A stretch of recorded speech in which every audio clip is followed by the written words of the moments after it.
Welcome. Let's talk about the Death of Superman comic book series. Personally, one of my most favourite storylines, and I tend to return to it every 5 to 10 years or so. Spoilers galore ahead. History. The Death of Superman was a groundbreaking storyline at the time, with three main connecting stories which ran from late 1992 to winter 1993, and was made up of the following: the death, the funeral, and the return of Superman. But I'm personally more interested in the 7 comics that led to the death of Superman, or more specifically, the hell-crazy battle that led to it. So what's the plot line? A menacing enemy escapes from the earth below and begins to lay waste to everything in its path, with eventually only Supes being able to stop him. Supes giving up his life to do so. What I remember looking back to 1993 was the excitement with the story being all over the main news channels, and the question being asked by us kids at the time: what being could have the ability to kill Superman? At the time, being youngsters, it lit up our minds. I remember treasure hunting for our first edition of the comics, including all the connected series, with many of them being sold out almost immediately, and also hearing about people wearing black armbands in solidarity for Superman, as if the grief of loss was for a real person. I also remember hearing about all the many variant covers, in particular for Superman issue 75. I remember also my love for comics being sent into overdrive after this event. What's amazing about the series? When I got to read the comics around the time, I was particularly captured by the following. The being Doomsday releases himself from his enclosure in the ground with one hand still tied behind his back, and for the next few episodes he easily beats the Justice League International and also Superman. Later, he easily defeats a protoplasm version of Supergirl.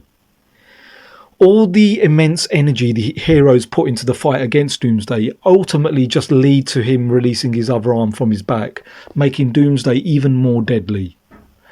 Due to the many funeral comics that followed and the 4 contenders to the title of Superman, we really believed Superman had died at the time.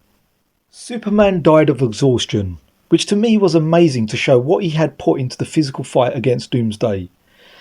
To beat Doomsday, I found it interesting that Superman, possibly unknowing to himself, he had been holding back his power and aggression till the very end, when, until he fully unleashes himself, he ultimately then beats Doomsday.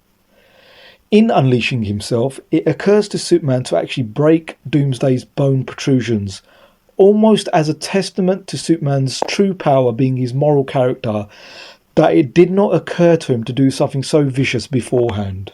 I remember how the comic book creators had Doomsday destroy a small yellow bird which had landed in his hand as his first act, being symbolic of how he was going to destroy peace as we knew it, and also how he was the embodiment of evil.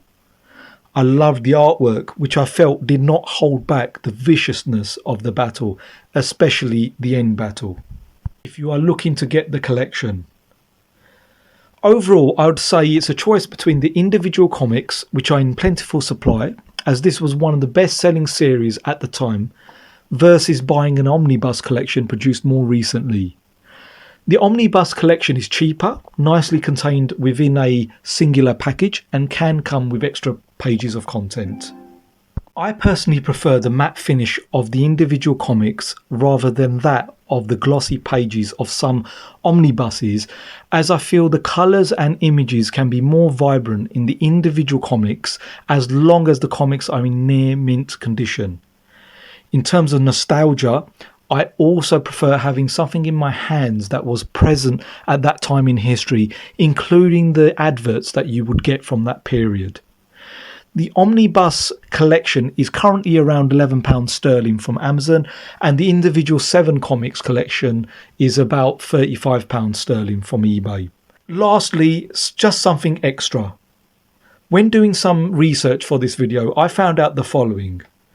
One of my most favourite TV series, Lois and Clark, The Adventures of Superman, which aired in the USA from 1993, led to a major comic storyline where Clark and Lois were to marry, being replaced with the death of Superman. This is an interesting fact to me, as I did not know that the great TV series could have had an impact on producing one of the most iconic comic book events. It was the writers who elected to kill Supes rather than the publishers, which was DC.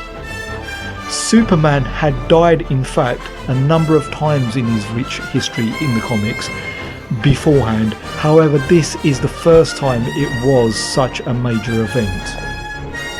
4 different Superman comic book series were being published at the time, and their storylines had to be masterfully coordinated to effectively kill off Supes. In the last 4 issues of The Death of Superman, the panels in the comic themselves went down from 4, 3, 2, 1 per episode, which I personally did not realise, with Superman issue 75 being drawn in combative single panels only. The aim of The Death of Superman was to remind people what they would lose not having Superman in the comics anymore, as he was being seen as a boring Mr. Nice Guy at the time, since darker and more complex characters, which were more popular due to, e.g., the writings of Frank Miller and the masterpiece that is the 1989 Tim Burton Batman movie. I personally would recommend watching the Superman Doomsday Requiem video, which is available on YouTube, which chronicles the history of the Death of Superman comics by the creators themselves. Thanks for watching this video, and click like if you enjoyed the content of walking down this memory lane of 1993 with me.